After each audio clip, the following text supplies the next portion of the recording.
అమ్మోరు ఫిబ్రవరి 16 నుండి రాత్రి 7:30 మీ ఈటీవీలో.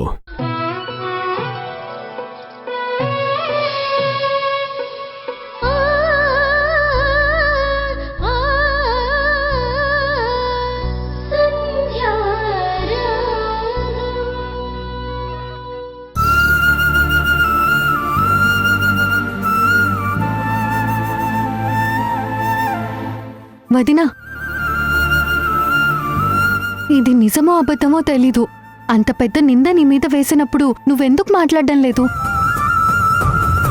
ఇది అబద్ధం, నేను ప్రామిస్ చేసి చెప్తున్నానని ఒక్క మాట నువ్వు చెప్పుంటే అమ్మింత గొంతు చించుకుని అరిచే అవసరం ఉండేది కాదు కదా. నీ అదృష్టం కొద్దీ అన్నే నమ్మలేదు కాబట్టి సరిపోయింది. నమ్ముంటే ఏమై ఉండేది వదినా? మీ అన్నయ్య చనిపోయేవాడు.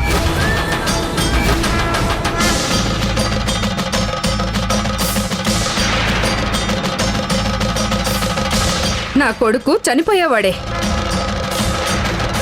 వాడు ఈవిడగారు మోసం చేయలేదు, నేను చెప్పేది అబద్ధం అనుకుంటున్నాడు. కన్న తల్లి కంటే కట్టుకున్న భార్య మీదే నమ్మకం పెట్టుకున్నాడు. వాడు నా కొడుకు, నా పెంపకం కాబట్టి నా మాట నమ్మడం లేదు. కానీ ఏదో ఒకరోజు నువ్వు తనని మోసం చేశావని తెలిసిన మరుక్షణం నా కొడుకు చనిపోతాడు.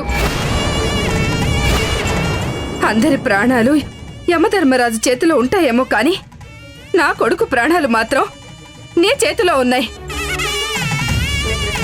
అమ్మ సంధ్య, నువ్వు ఇంటి కోడలుగా ఏదో ఉద్ధరిస్తావన్న ఆశ నాకు లేదు. కానీ ఇంతగా నమ్మే నీ భర్తని ఎప్పటికీ మోసం చెయ్యొద్దు.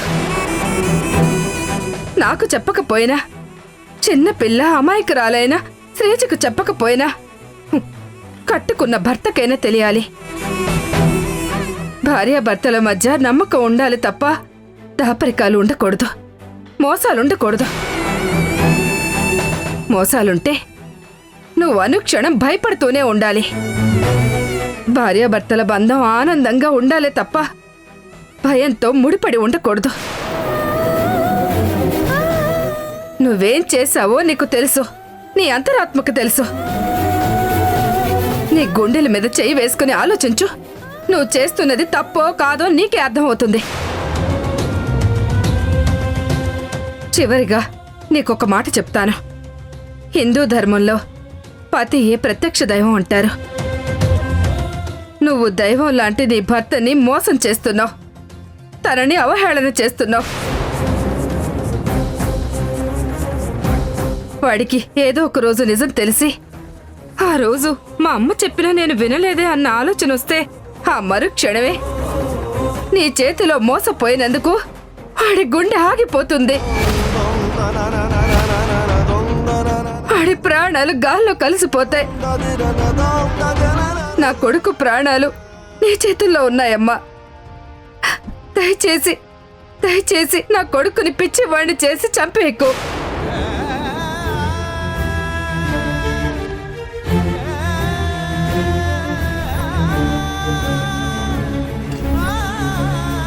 ఏంటోదినా, అమ్మ ఇన్ని మాట్లాడుతుంటే నువ్వేం మాట్లాడవేంటి? ఇది అబద్ధం ఎవరు చెప్పారు? నేను తల్లిని, నాకు తెలీదా అని ఒకే ఒక్క మాట తిరిగి అడగవేంటి? ఏం మాట్లాడకుండా మౌనంగా ఉన్నావేంటోదినా? నీ మౌనానికి అర్థం ఏంటోదినా? చెప్పోదినా. ఇప్పుడేం చెప్పినా అత్తయ్య అర్థం చేసుకునే పరిస్థితుల్లో లేరు. సమయం సందర్భం వచ్చినప్పుడు తప్పకుండా నేనే చెప్తాను. అప్పటి వరకు దయచేసి నన్నేమీ అడగొద్దు. అర్థం చేసుకో శ్రీజ.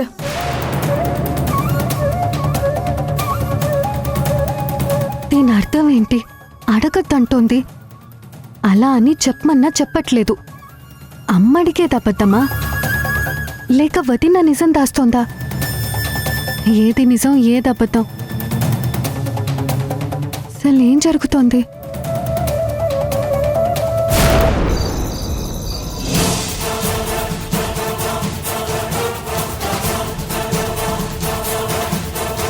ఇంకో సంబంధం ఏదైనా ఉంటే చూసుకోండి, మమ్మల్ని వదిలేయండి. చెల్లెమ్మా, ఏం జరిగింది? వెళ్ళేటప్పుడు అత్తయ్య వాళ్ళు 1000 వాళ్ళు బల్బుల్లా వెలుగుతూ వెళ్ళారు. వచ్చేటప్పుడు మాడిపోయిన చపాతీలా తిరిగి వచ్చారు. ఏం జరిగింది చెల్లెమ్మా? పెళ్లి సంబంధం క్యాన్సిల్ అయిపోయిందా? నువ్వు సంధ్య కలిసి ఎత్తుకు పై ఎత్తు వేశారా? మా అత్త మొహమంతా మాడిపోయింది. ఏం జరిగింది చెల్లెమ్మా? ఈ వయసులో ఆవిడ గారికి పెళ్ళి అవసరమా? ఎవరికి? మౌనికకా? ఈ వయసులో కాకపోతే ఏ వయసులో పెళ్లి చేసుకుంటుంది?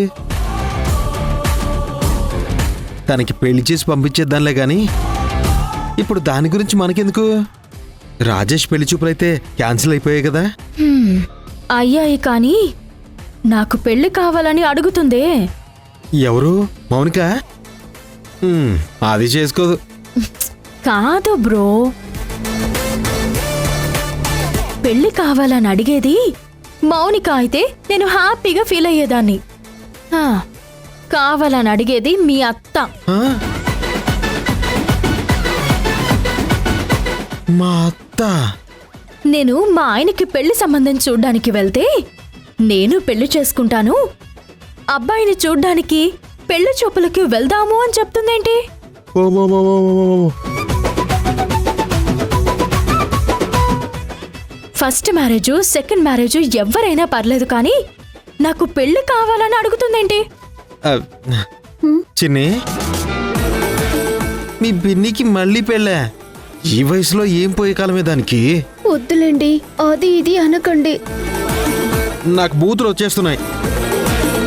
కూతురికి పెళ్లి చేయడం మానేసి తను పెళ్లి చేసుకుంటుందా? ఇప్పుడేమో భార్యాభర్తల్ని విడదీసి రాజేష్కి పెళ్లి చేయాలని చూస్తుందా? సనీ బ్రో, ఇప్పుడు నువ్వెన్ని చెప్పినా తను వినే పరిస్థితిలో లేదు. ఖచ్చితంగా పెళ్లి చేసుకుని తీరుతుంది.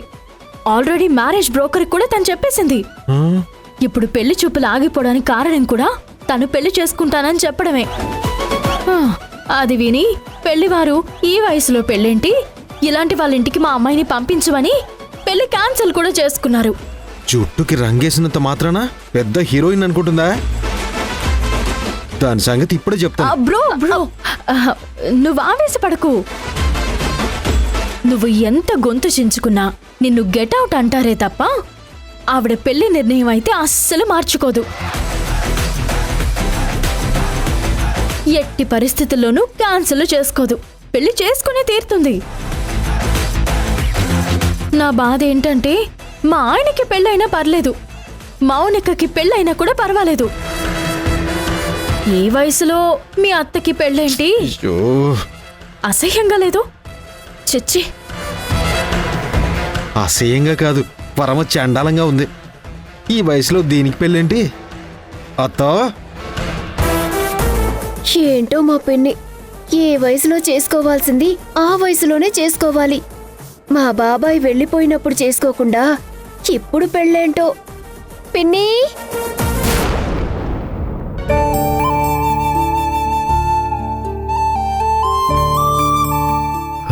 సంధ్య, ఆకలిస్తుంది, రా భోంచేద్దాం.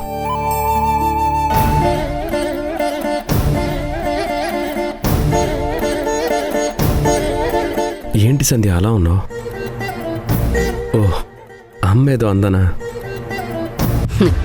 అణచివేసిన సింహం తిరగబడితే ఎలా ఉంటుందో చూపించడానికి దేవిక సిద్ధంగా ఉంది. తప్పక చూడండి జీవన తరంగాలు. ఈ నెల 16 నుండి సోమవారం నుంచి శుక్రవారం వరకు మధ్యాహ్నం 3:30 నిమిషాలకు.